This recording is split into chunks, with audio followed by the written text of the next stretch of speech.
Hey buddy, welcome to Datatastic. I'm Paul, and in today's video I'm going to introduce you to for loops in the programming language R. So let's jump right in. For loops are used to iterate over a sequence of values, and with each iteration we perform a set of statements repeatedly for each of the values in the sequence. This might sound a bit complicated, but let me show you how it's done. We always start off by using the keyword for, and inside of these round parentheses we start off by defining a variable, so for example x, and then we use the keyword in, and we then add a list or a vector. So for example the values between 1 and 10. Now inside curly brackets we write the code that should be executed with each iteration of the for loop. So we can, for example, say print x, and if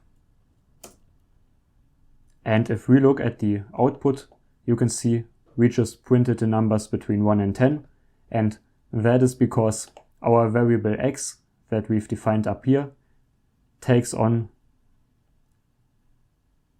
all the values in our vectors. So in the beginning, in the first iteration, x takes on the first value, which is 1.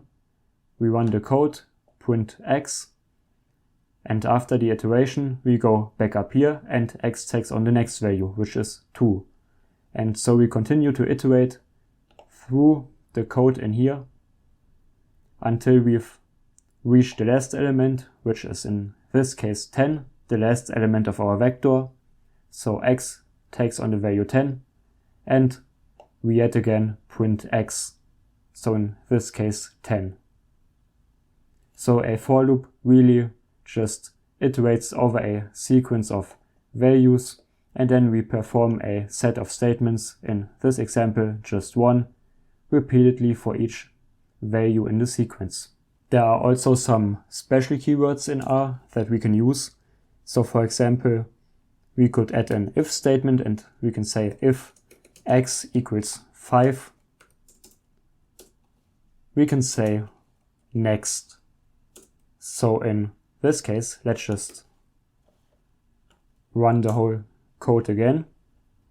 You can see 1, 2, 3, 4, and the 5 is missing, and then 6 up to 10. And that's because the keyword next means we immediately skip to the next iteration in our for loop.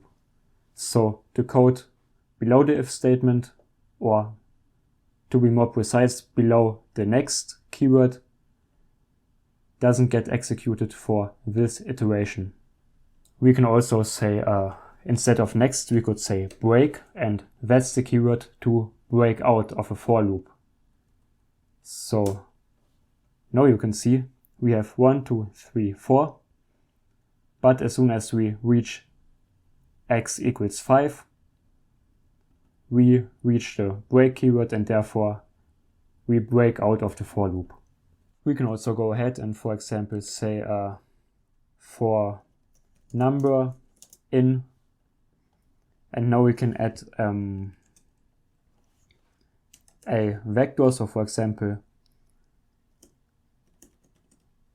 this vector, and now the variable number takes on all the values inside of our vector. So it's 5, 4, 3, 2, and 1. And we can again print the number, and you can see that's the correct output. So let's look at how we can iterate over a matrix using a for loop. So iterate over a matrix using for loops. So let's start off by defining a matrix. So we can say my matrix. The data are the numbers between 1 and 9. The number of rows should be 3, and the number of columns also 3, and by row should be true. So we can look at the matrix, and that's how it looks like. To iterate over a matrix, we need 2 for loops, because we have to iterate over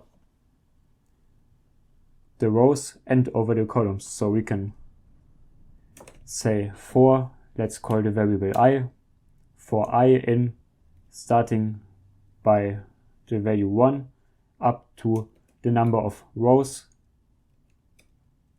So this matrix, this for loop iterates through the rows, and then we add another for loop inside this for loop for j in the number of columns of my matrix, and so the inner for loop iterates through the number of columns. And we could now go ahead and say print my matrix I and j as a parameter, and if we run the code, you can see we have the values from 1 to 9, which basically means we started off in row number 1, column 1, and then we jump to column 2 while still staying in row number 1, and then column 3, and then we jump down 1 row and printed 4, 5, 6, jump down another row and then printed 7, 8, and 9. And that's because the for loop that goes through the columns is inside of the other for loop. So we always iterate from 1 to the number of columns, which is 3. So we go through all the columns, and after that the outer for loop increases by 1, and so we go down to row number 2. And that's basically how we iterate through a matrix. So let's just, for example, do something different inside. We could, for example, say the new value in each row and column should be I plus j. So if we look at the matrix now, we can see the value inside of the matrix is the sum of the row number and the column number. So 1 plus 1 is 2, 1 plus 2 is 3, and down here, for example, 3, row number 3 plus column number 2 is 3 plus 2 is 5. And so that's how you iterate through a matrix and actually change the values inside the matrix by doing so. And lastly, we can, for example, summing up the values in a vector.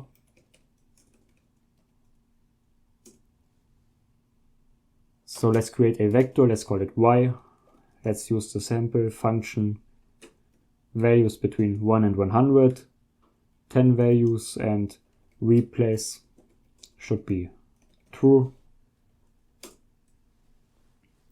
And of course we could just go ahead and say sum of y is 581, but we can also use a for loop. So for value in y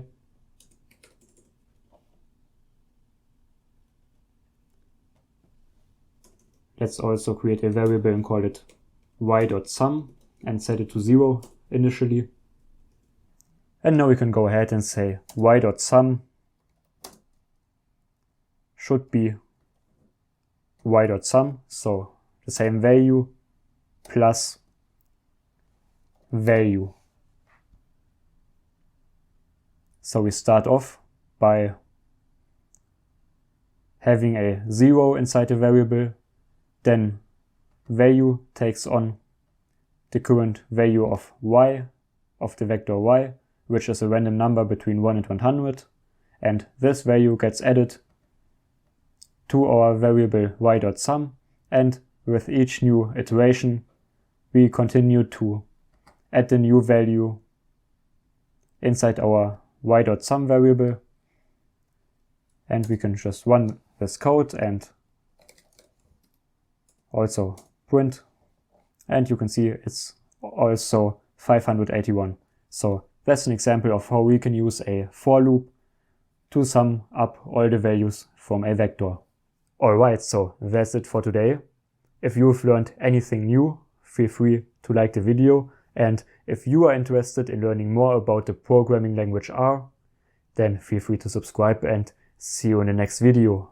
Bye!